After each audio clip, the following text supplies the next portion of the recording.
Hey guys, it's Ian. Welcome back. I've got another fun tutorial here for you.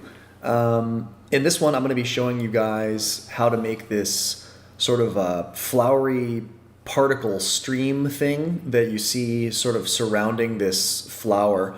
We're not going to be focusing on the flower today. I'm going to show you guys how to make the streams around it. If you want to learn how to make a flower, I have a free tutorial on YouTube, which is right here. And I could put a link in the description or something too. There's also a ton of tutorials on YouTube about how to make flowers, but there's a free one here that I made a while back. But I will be making more tutorials in the future about specifically how to make different kinds of flowers and stuff like that. But for this one, I just want to focus on the particle stream thing. So let's get started.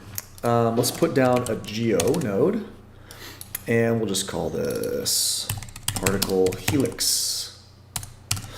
Okay, and we're going to go in, drop down a labs spiral, and get up in on that, and then we'll make this thing, let's give it a radius of like 0.276. Let's give it some height. I don't know, let's give it like 5.6 or something like that. I don't know, I'm just putting some numbers. Let's do like 1.5 here. So this one controls the width of this end, and this one controls the radius of this end. So I want it to be kind of skinnier at the bottom, wider at the top. And let's give it some loops. Let's do like, I don't know, 1.3, something like that. And yeah, that looks decent. Okay, so let's put this into a copy transform node. And I want, I don't know, probably 6 copies. And let's copy this parameter. And then I want to rotate it around the Y like this. But let's do 360 divided by, and then we'll do paste relative references. So that way it's always creating a perfect circle. So no matter how many copies I have, it just procedurally makes it look good, basically. Okay, cool. Then let's, I think let's give some noise to this. So let's put this in a point VOP. Point VOP. Okay, and let's do turbulent noise. And let's add this from the position like that. Okay, and then turbulent noise, I think I want some 3D noise so it's not all in one direction. Let's make this sort of looser. I don't know, let's maybe reduce the roughness. I don't want it to be quite so jagged. Let's maybe make the amplitude more. I don't know, let's see, let's play around with some of these sparse convolution, Perlin.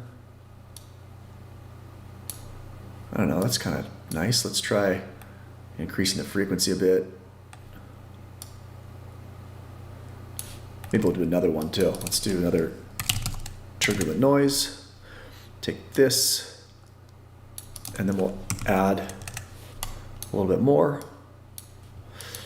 Let's make it 3D, and let's do simplex, and we'll do reduce the roughness, make the amplitude a little more.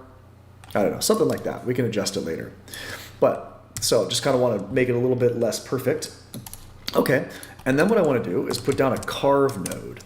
So what this does is it allows you to basically animate. See how they're like these little dots on one end here?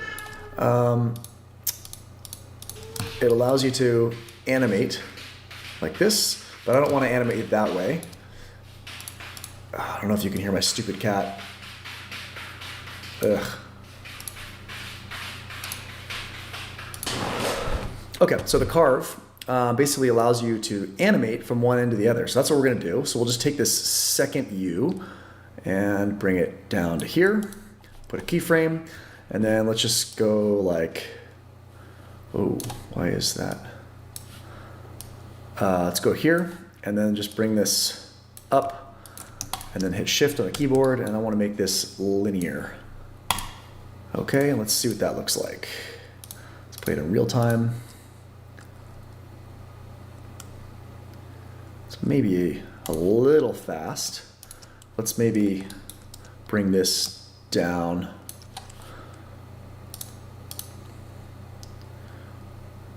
Okay, we can adjust it later, but that's basically it. Okay, cool, so we've got that. The next thing I want to do is I want to make a sphere. And let's make this thing, let's make it a bigger sphere, give it like a radius of 2. And then let's do an ISO offset. And let's just give it something like that. And let's put a scatter. And let's relax the iterations. Let's give it like 200. And then the global seed, we're gonna put $F. So that way it will change every frame. Cool. Okay. And then I wanna give this some velocity. So let's put down a point velocity. And what I'd like to do is I would like to add some curl noise. And let's tick on our velocity thing here. And I don't want it to be that much. Let's do like, why is this going crazy? Where's my,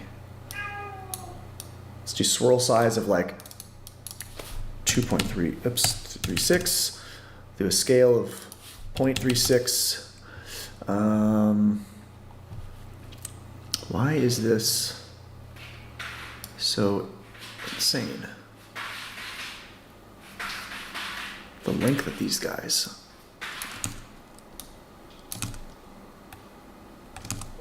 Well, let's try that for now, okay. And then let's add some conical noise too, I guess. Let's try 1.44. I'm just playing around here. Basically, I just want to give it some just random velocities shooting in different directions. So that's seems pretty good, okay. And then we'll do an attribute adjust vector. Attribute adjust vector, and just try to, let's do length only, and then let's do a sort of adjust with random, and then we'll do min max. So let's adjust these. Now why is this not doing it? And maybe it's my viewport. Sometimes if you reset the viewport, let's see. Let's turn this back on. No, that doesn't seem to be it.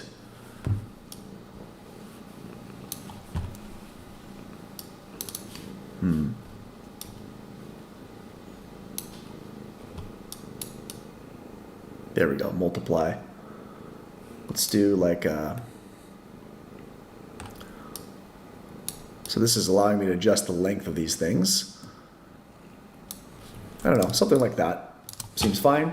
Okay, cool. And then let's transform this whole thing down. I don't want this to be that big. This is, I just wanted this sphere to be big for the ISO offset. So let's put the transform, and then let's put this down to like 0.01. So we're gonna make it really small. And then we're gonna do a copy to points. Oops, not here. We'll do it here to our carve. That's our points. And there. So now we should have some spheres. God dang it, get out of here. Some spheres moving up. Okay, now why are they staying like that? That is so strange. It should not do that. It should just be a sphere moving up. So what I need to do is, let's see, why is it doing this? So I don't want all of these spheres.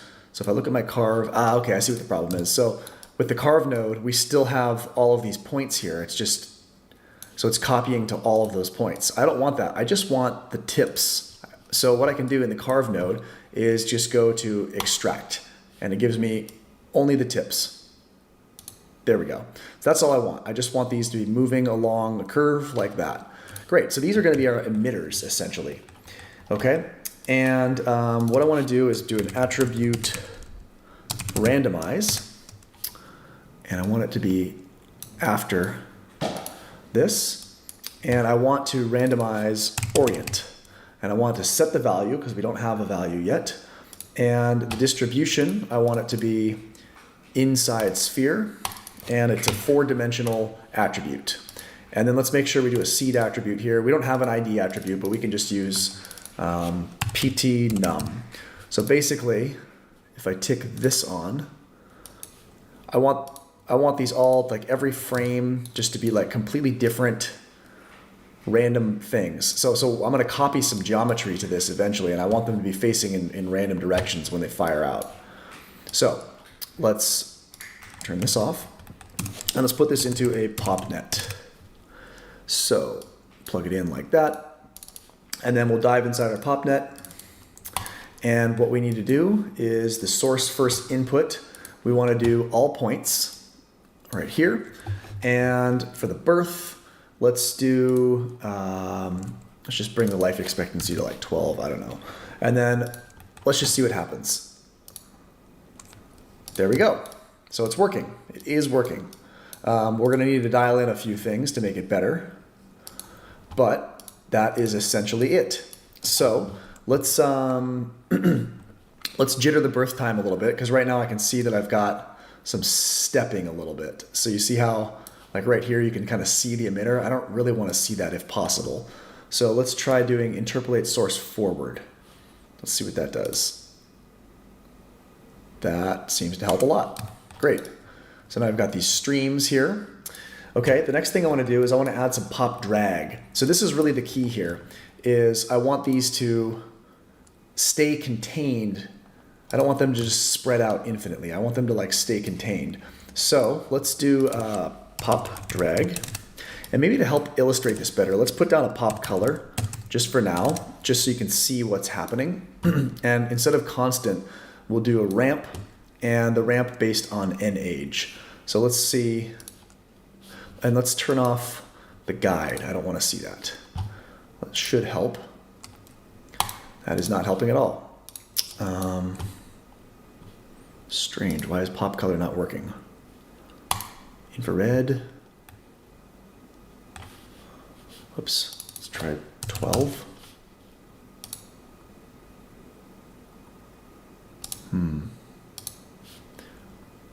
Why is an age not working anymore? Let's try at age divided by at life. So strange, why is this? It needs to go here. Maybe I need to redo my scene view.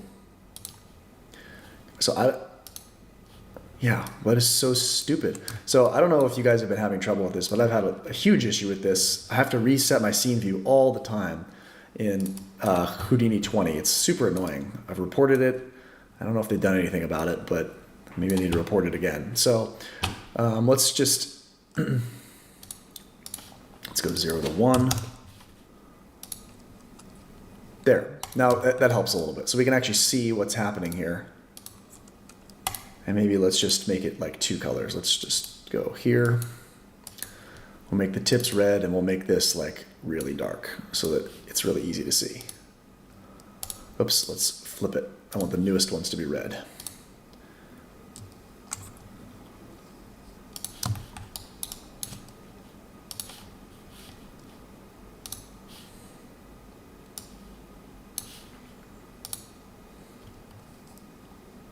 There. Better. Okay. God, sorry about that. I don't know. Stupid viewport. Okay, so we've got this working. It's a little easier to see. Now the pop drag. I want to add a lot of drag. Let's do, I don't know. Let's try 10. See what that does. That's better. So they're kind of staying in these little columns. Let's try 15.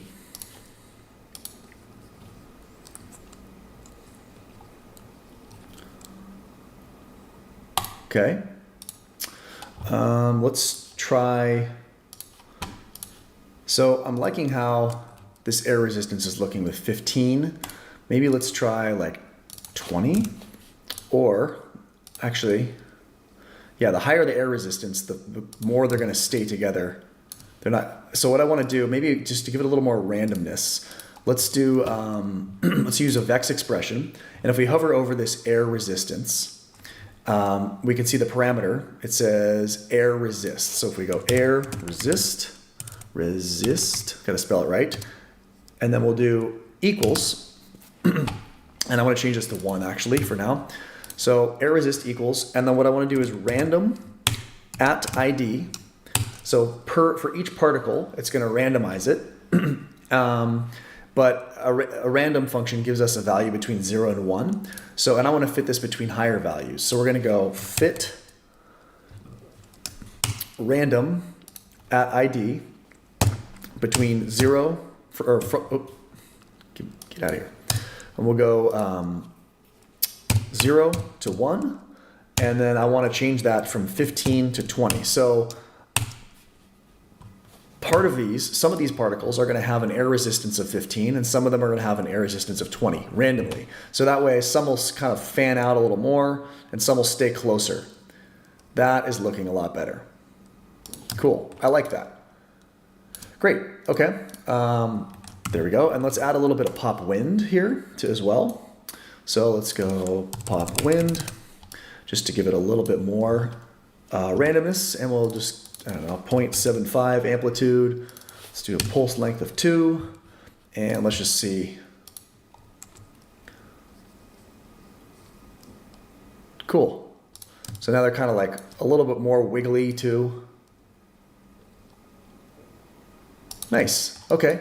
So that is pretty much it for that. Okay. So we've got our simulation, and we'll probably want to cache that. So let's just put down a file cache, and we'll do save the disk. And then now that I've got this, I can just scrub through. Great. I can also retime it as well if it's too fast. Cool. So what I want to do is I want to create an attribute. So let's do a wrangle. Attribute wrangle. Don't worry, this is super simple. It's just a float attribute called speed. You can call it whatever you want, but I like to call it speed, which is the length of v at v. Okay. And then what I can do is I can put down a color. And of course I want to delete the color. I want to delete the existing color attributes. Now let's do a ramp from attribute, and the attribute is speed. So now I can, let's do like between 0 and 0.05. And let's make this like plasma. No, let's do viridis, I think. Yeah, something like that. So you can kind of give it some random colors a little bit. Cool. And they're kind of changing depending on the velocity as well. They're not just staying put. So we can use that in our shader later on. Okay, cool. And then let's do a p-scale ramp here. So let's put down a wrangle. And I want the particles to start off really small, and then I want them to grow as they age. So the way to do that is go at p-scale equals, and then we'll make a channel ramp, tramp, and then we'll just call it scale, and then it's going to be based off of at n age. Okay, and then we just need to hit this little guy here, and it'll give us a ramp. Okay, so to visualize this, let's turn on lit spheres, and so it's working. So they're starting off small and they grow large, and I can go like this. So what I probably want to do is let's change this to monotone cubic. I like that one a lot. And let's put another one here. Let's make the value like 0.2, I don't know. And this one, let's bring it down. I don't want them to be that big.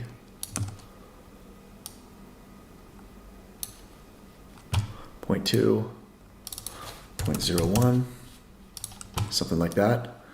Maybe 0.2 is too big. So the biggest they're going to get is this. So that's 0.2. That's still pretty huge. Let's bring this down like that. Let's kind of position our camera here.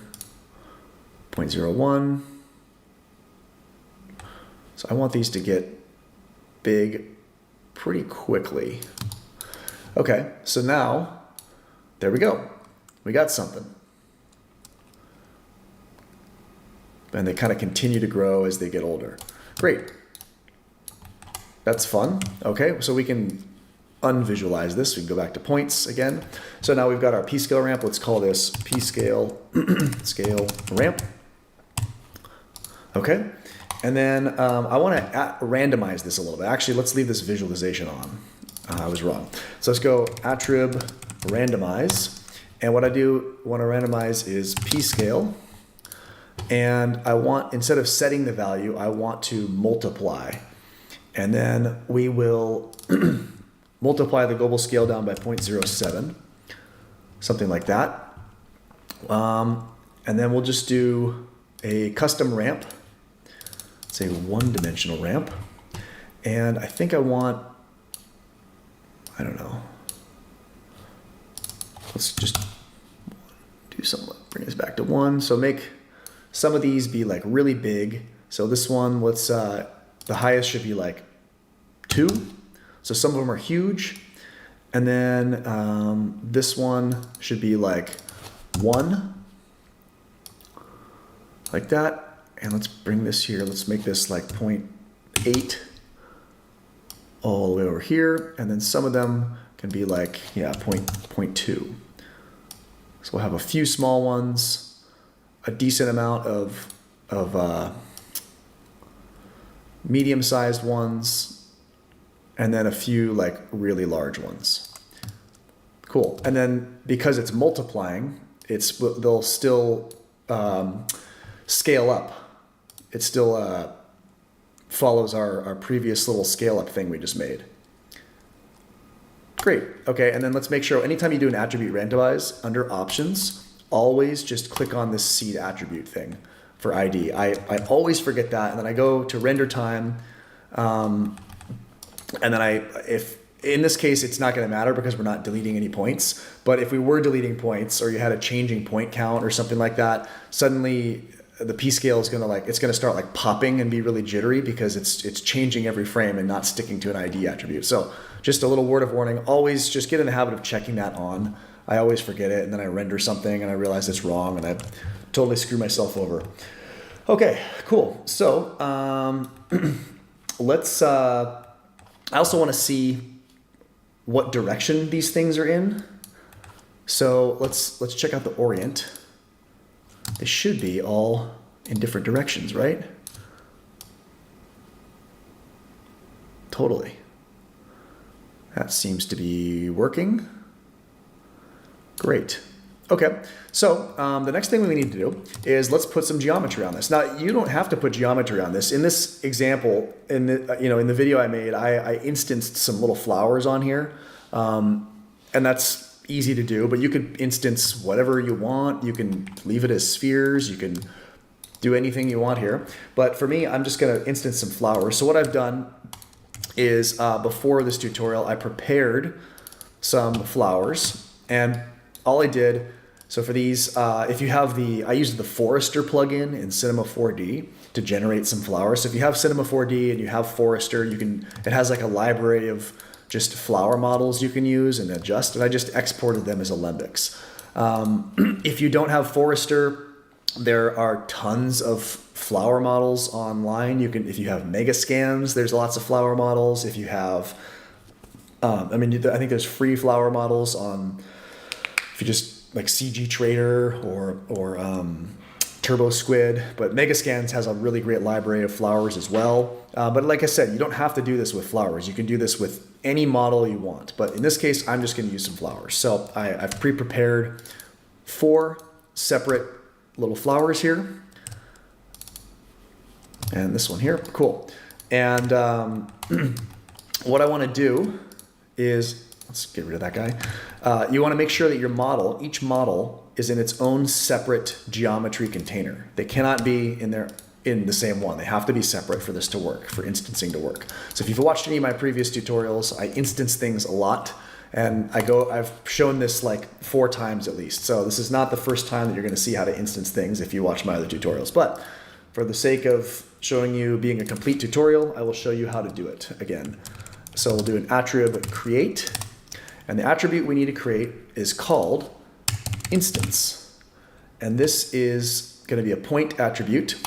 It is a string attribute, and the string you need to give it something here. So let's just pick one of these. I'll just copy that. It can be any of one of them, it doesn't matter. Just paste that in there. Okay. And then what I want to do, so if I were to render this right now, every single one of these would have this flower on it.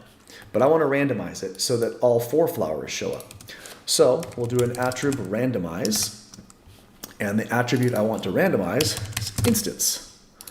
And I want this to be a custom discrete, and then the type should be string.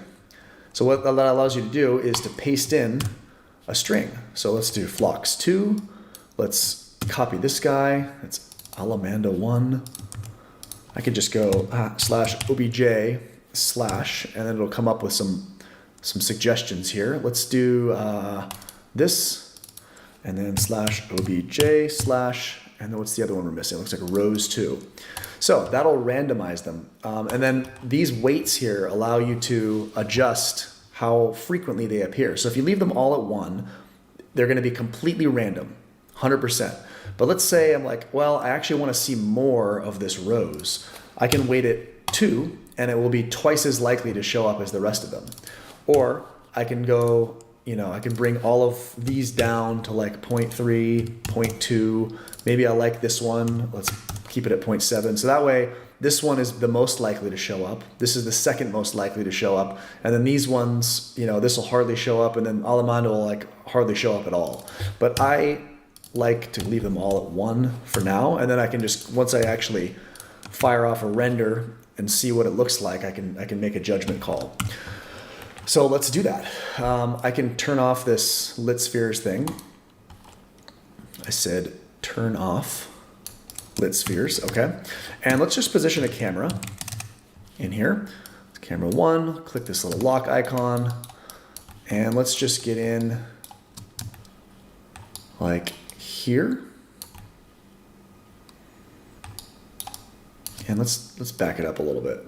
Well, no. Something like this. I'm gonna look across the top of it. Okay, cool. And then let's just put in a RS sunlight for now, just to get a light in there. And then let's, very important here is 2 things. On the attribute randomize, again, under the options, make sure you click on the seed attribute of ID, or else it's gonna pop all over the place. I always forget that. And then number 2, in order for this to work with instances, I don't know if we actually need to change anything, but if we go to the Redshift tab, under settings, instancing, we want to make sure it's instance using either Redshift point clouds or instances. So in this case, we don't really need to change anything. I think it's just going to work. Cool. So let's fire off a render. Let's go open render view, and let's just see what we have. Whoops. Let's get rid of that. Cool. Okay, so that's looking pretty cool, right? I actually want to, so I have some materials on here. I'm just going to remove these materials for now because I don't want to, I pre-made these already, but I want to take you through how to do it. So let's get rid of that crap. Get rid of that. And just come up to here. Refresh.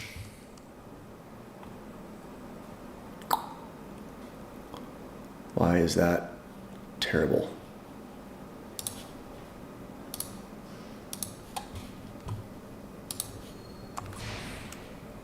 Ah, okay, there we go. Okay, cool. So I want these to be all white for right now because I just want to get the lighting right. So let's take this sunlight here. Let's, I don't know, spin it around. Find a nice angle.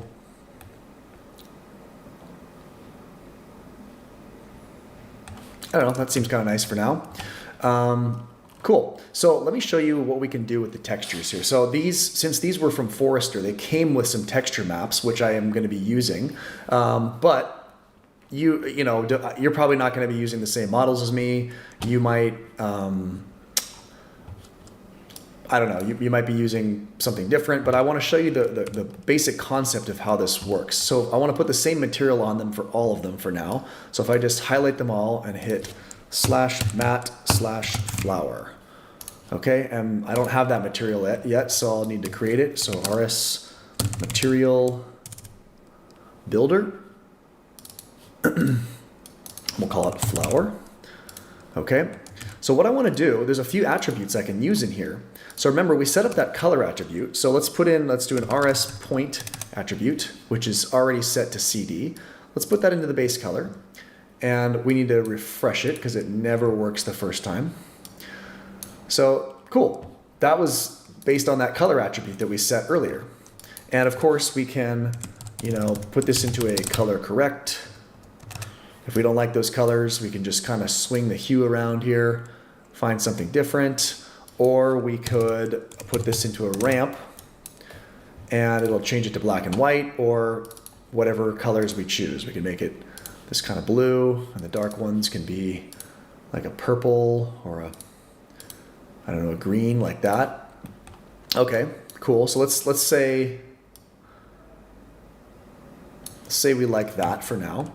Okay, and then another thing we can do is we can take another particle attribute lookup here and use age. So I want the tips to be, I want them to start off a certain color and then slowly fade into this color here. So with age, let's plug that in. And again, hit refresh. So let's put this into a ramp. So you can see the youngest ones are black, and as they get older, they turn to white. So let's make this like, I don't know, I like pink. You guys, if you watch my videos, I use pink all the time. It's one of the coolest colors ever. Okay, but I don't actually want it to look like that. So what I do want to do actually, let's leave it as black. I'm going to use this as a mask. So let's go color mix. And I want, let's reverse this actually, so that the tips are white. I want to use this old color that we defined as our input 1. And then input 2, we'll change the color to that pink. And then we'll use this as this black and white thing as the mix amount and plug that back in. Okay, so that way we get our old color here and we can change that to be whatever we want. Let's, there, refresh it. So we can change this to be, I think I want this to be more yellow. Something like that. Cool. And then with this mask here, this black and white mask, I then have control over like how far down this goes. So I can make this more like saturated, and I think I can use this range thing here. Let's try this. Let's try the old range max. Maybe not.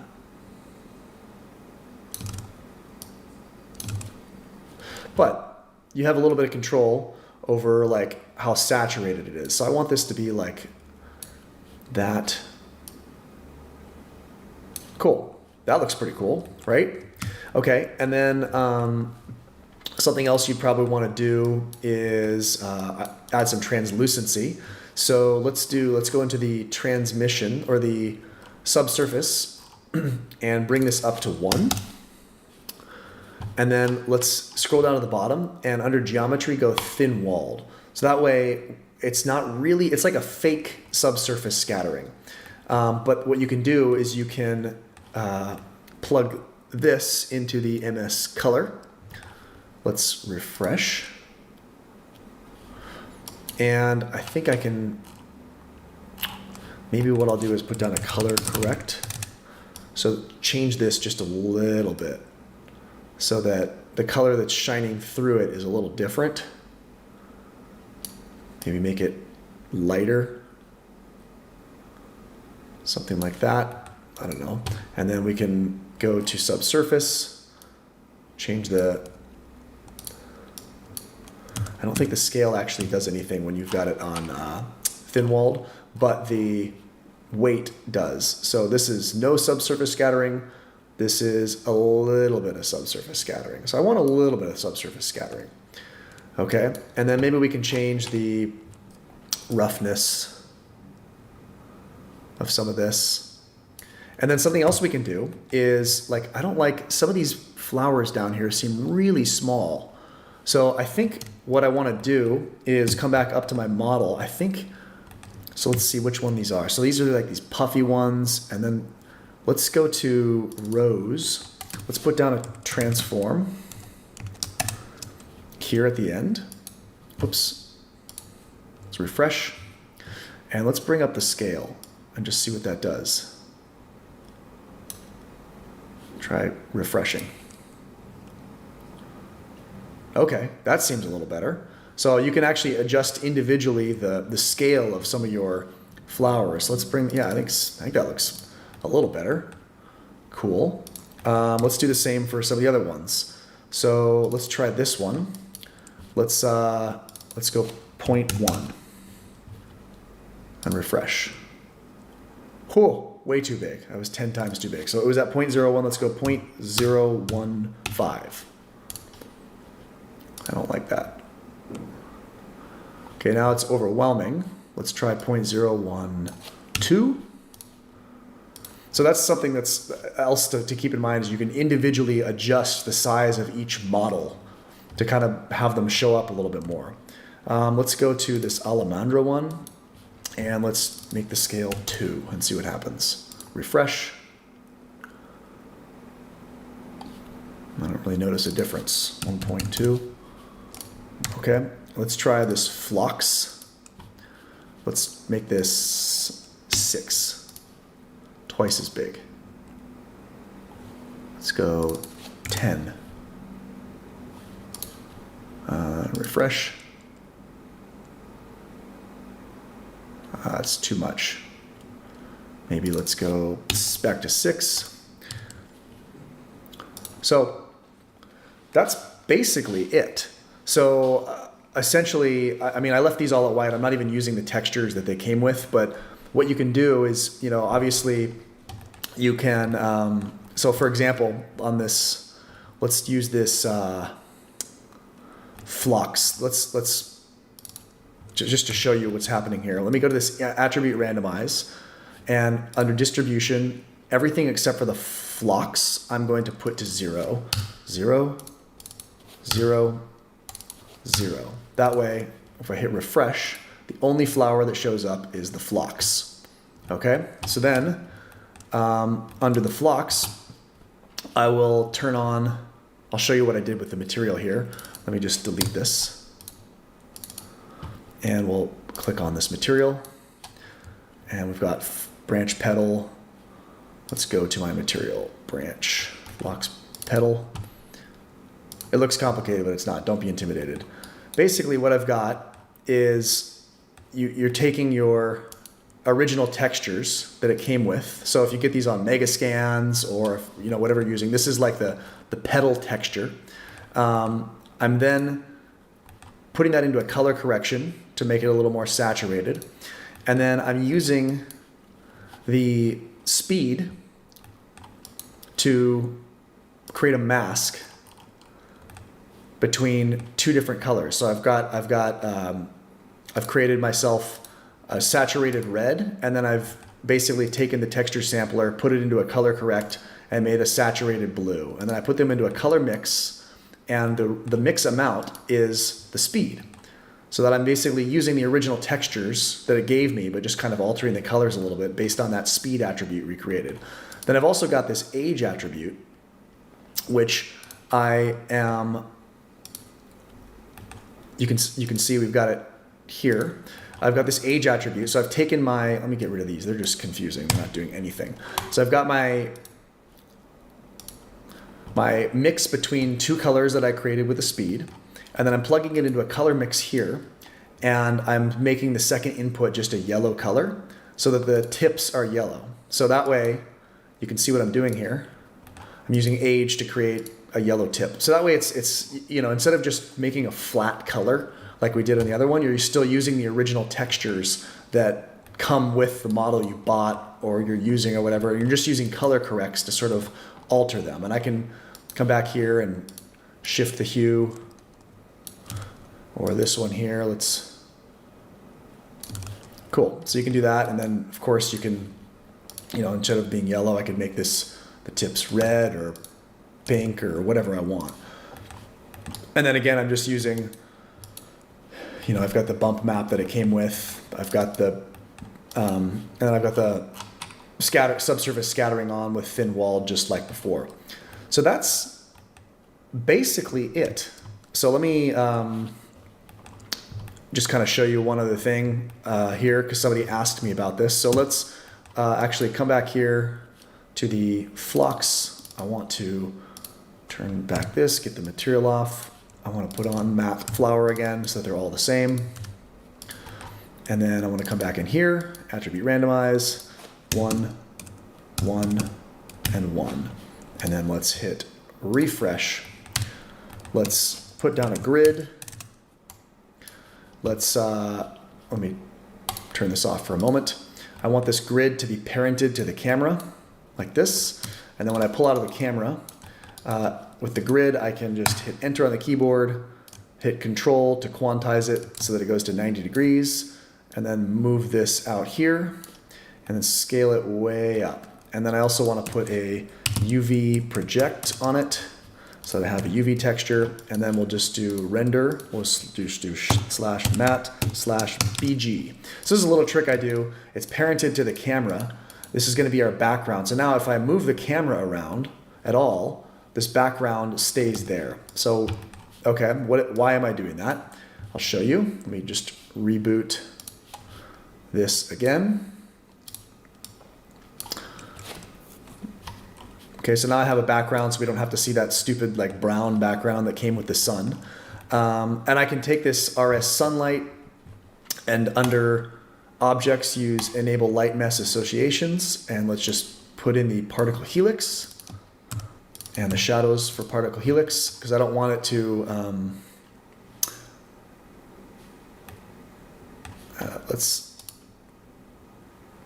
that's weird. Why is it? Huh.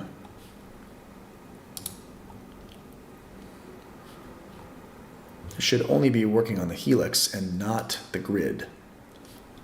Strange. Well,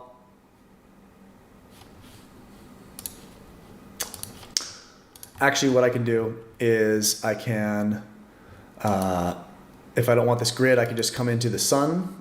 I just realized I can just, under the ray type enable, I can just hit background off. Cool, and then force alpha to 0, so that way it will render that way. And then I can, if I want to put a grid on, I can make my own little colorful background. But for now, I'll just leave it for black. And then under the camera, let's click the lock icon. Under redshift camera, let's go filmic, which I like, and let's bring this down a bit. Color correction, let's check on tone mapping. And then let's add in some bokeh. So I like to do this enable legacy DOF technique. And then let's move the camera around a bit. Let's kind of get in really close on like one of these. Okay, something like this. And then we can just click the focus icon and just focus on this one. And let's bring the aperture down to like 4. And then we'll need to adjust the exposure a bit. Maybe I'll do like 1. Really make that like this. Okay, and then maybe we can play around with the sun intensity a little bit. Bring the intensity up. And let's transform it a bit. Try and find a nicer lighting so you get some shadows or something. That's kind of cool. And actually, I want this grid back, I think. And then I already made this matte BG, which we don't have yet. Let's just do RS Material Builder. We'll call it BG. And because I have a UV attribute on it, I can use just a ramp plug that into the color. Let's hit this again. And let's do something like this. Let's bring the reflection roughness or reflection weight all the way down. I don't want it to reflect anything. And let's make this like, I don't know, a dark, really dark purple. And the bottom can be like, I don't know, I just kind of play around with color. Something like that. Give it kind of a fun, colorful background. Okay, cool. So somebody asked me in the comments of the previous tutorial, how do you get your renders in Redshift to render to look exactly like what the viewport is showing? So if you've tried rendering in Redshift, in the viewport, it looks all nice because it has this like ACES color space, and then you render, and your render looks like shit. It looks like the colors are totally off. It doesn't look anything like what you're seeing in the viewport. So let me show you how that works. So if we go to, it's really easy, the out context, and you go to your Redshift ROP, what you need to do is go into output, and then under post effects, you need to check on this guy, and this guy. And that's it. So basically what that does is it just bakes in all of the color settings into your final frame. So the reason, if you're coming from Cinema 4D, Cinema 4D does this automatically. So Cinema 4D is more for like, it's a little more artist friendly, it's not as technical, it's what you see is what you get. Houdini is more of like, it's like a visual effects software for like proper technical visual effects people. And the reason it doesn't have that on by default is because if you're working at like a visual effects studio, you wouldn't want to bake this kind of color into your final frame. You want to have it render out at without all those color settings, so that you have a lot more flexibility in post, so that your colorist can like do their magic and do color correction and apply LUTs and stuff like that, and have a lot more flexibility with the highs and the lows of the whites and the blacks and everything like that. But for me personally, I don't work in a visual effects pipeline like that. I'm a solo freelance artist, or sometimes I'm working with studios, but the studios are more like C4D type studios that just want what you see is what you get thing. I prefer to just bake it all in like this. I want to make it, get it to as close to what the final product is going to be in the viewport, and then just render that. So I think a lot of people feel that way as well, even though it's technically not like the proper way to do it, but I don't fucking care. That's what I want to do. So that's how you do it. The other thing that is nice to do sometimes is under the IPR settings, you can do live SOP level updates, style sheets, and COP2 textures. I think what that does is it keeps you from having to like refresh all the time every time you make a change with SOPs and COPs and stuff like that. It should just update in the viewport, although I don't know how well that works. Okay, so I hope you found this helpful. It's a very simple effect. I'm sorry if I ran on a little long there. It's really easy to do. It's just basically a helix with some little dots, and then you're emitting particles from it, and you just put a lot of drag on the particles so that they stay very close to the emission point like that.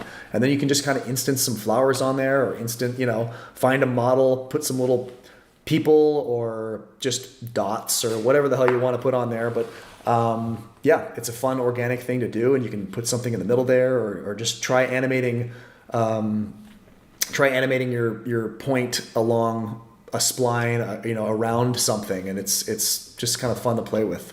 So yeah, let me know if you guys have any questions. Hope this was helpful, and I will be back soon with another tutorial.